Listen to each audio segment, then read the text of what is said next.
আমি যখন ক্লাস 9-এ পড়ি, একটা ছেলে আমাকে প্রপোজ করে। ছেলেটা আমার ক্লাসে ছোট ছিল, তবুও আমাকে প্রপোজ করে। আমি রাজি হইনি। কিছুদিন যাওয়ার পরে আমি কোন একটা কারণে রাজি হয়ে গিয়েছিলাম। ছেলেটা আমাকে নিয়ে অনেক সিরিয়াস ছিল, বাট আমি তেমন সিরিয়াস ছিলাম না, ইগনোর করতাম, ভালোভাবে কথা বলতাম না।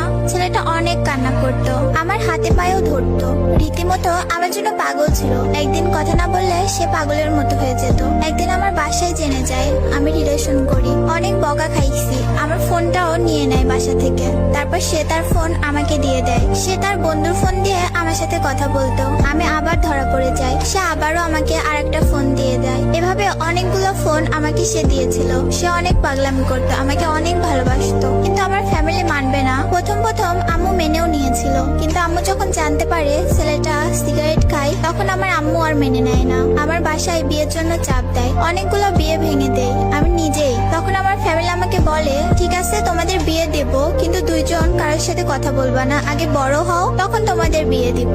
আমরা দুইজনই আব্বু আম্মুদের কথা মেনে নিলাম। তাকে ঢাকা পাঠানো হলো পড়াশোনার জন্য। আমার ফ্যামিলি এদিকে প্ল্যান করে আমাকে অন্য একটা ছেলের বাসায় নিয়ে যায়। আমি বুঝতে পারতাম আমাকে বিয়ের জন্য নিয়ে আসছে। এখানে আমি পাগলের মতো হয়ে যাই, তাদের হাতে পায়ে ধরে কান্নাও করি। তাতেও কোনো লাভ হয় নাই, তারা মানে নাই। আমি আমার আব্বুর পায়ে ধরেও কান্না করে বললাম, শেষবারের জন্য ওর সাথে একটু কথা বলতে দাও, তোমরা যা বলবা তাই করব।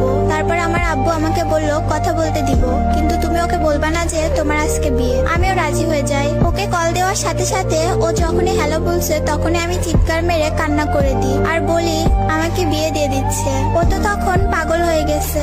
রাত বাজে 2টা, কোনো গাড়ি নাই, কেমনে আসবে? ওই পাগলের মতো খালি পায়ে দৌড়ায় দৌড়ায় বাস স্ট্যান্ডে গেছে, কোনো গাড়ি নাই, রাস্তার মধ্যে শুয়ে পড়ে কান্না করছে। আর এখানে আমার কাছ থেকে আমার ফোন নিয়ে নিছে।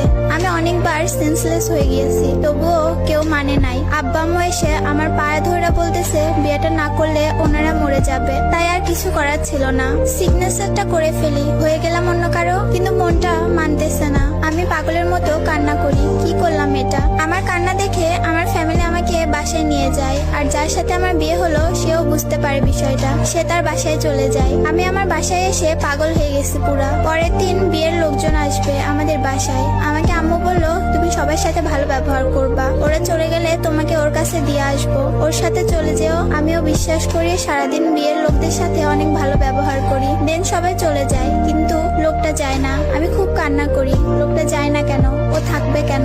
লোকটা বলতে আমার হাজবেন্ড। আমি কান্না করতে করতে আম্মুকে গিয়ে বলি, আম্মু তোমরা তো আমাকে বলেছিলে সবাই চলে গেলে তুমি আমাকে যেতে দিবে, তাহলে ওই লোকটা যায় না কেন? আম্মু আর কথা বলে না। একটু পর দেখি বাসায় কেউ নাই। আমি